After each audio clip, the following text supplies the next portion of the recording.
Hi, welcome to the first episode of bookshelfgames.com, a new webcast devoted to making instructional videos and slight reviews on board games. Our goal is to bring more people into the hobby. I'm Lawrence. I'm John. And this is our practice episode. This isn't a full episode, we're just doing a mini game, get it up on the web, make sure nothing goes wrong.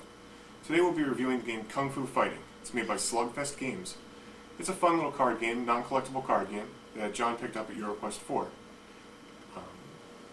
It's a 2 to 6 player game, plays in about 30 minutes, and it's meant for ages 10 to adult.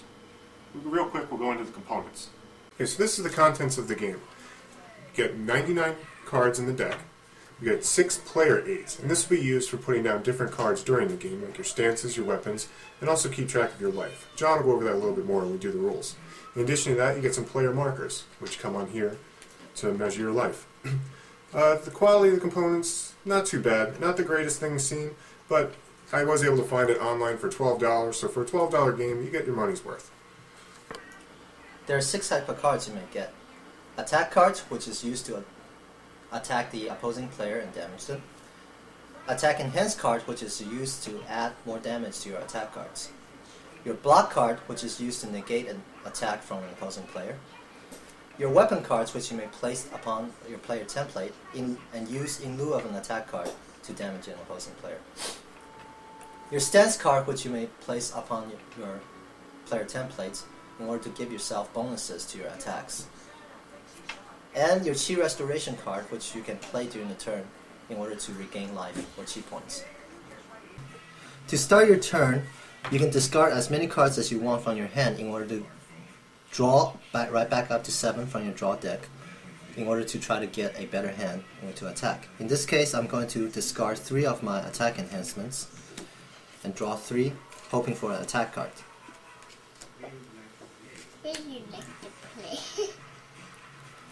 During your turn, you may place any stance that you wish upon your player template and any weapon.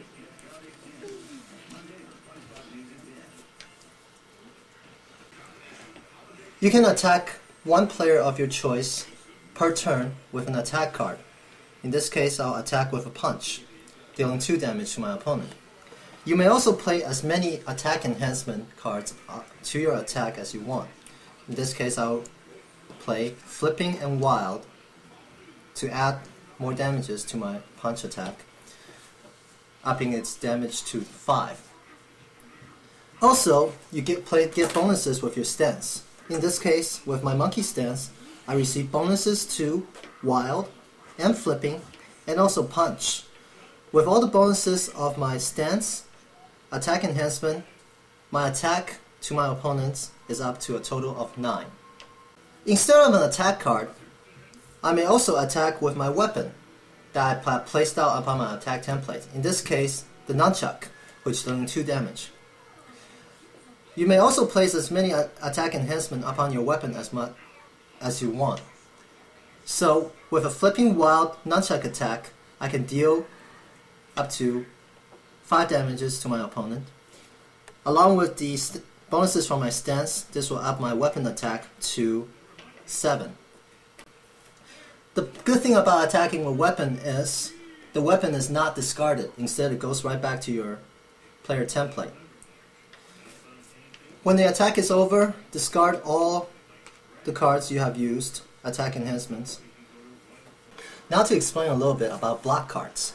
Using the previous attack example, a wild flipping punch is used towards the opposing player who has a chance to play a block card. In this case, he will play a blocking punch, which will ignore the effects of one punch attack. This means that all the damages of this punch attack is negated, and therefore it's discarded. The opponent does not take any damage. Counter attack is a card that you may use to attack your opponent back when he attacks you.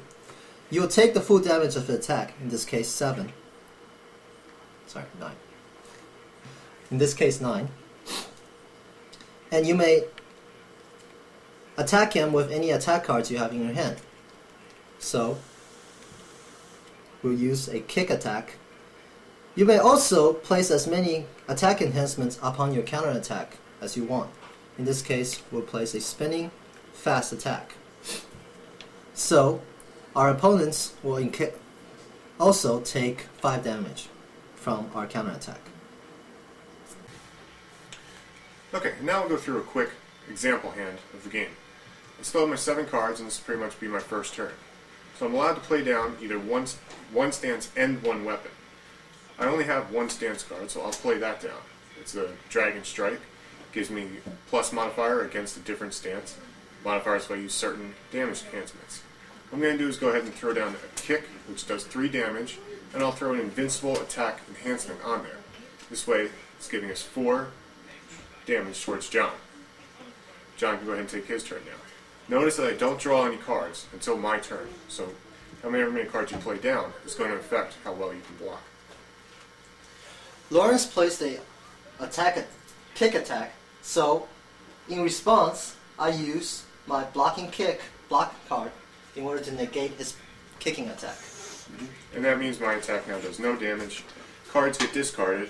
It's John's turn to attack.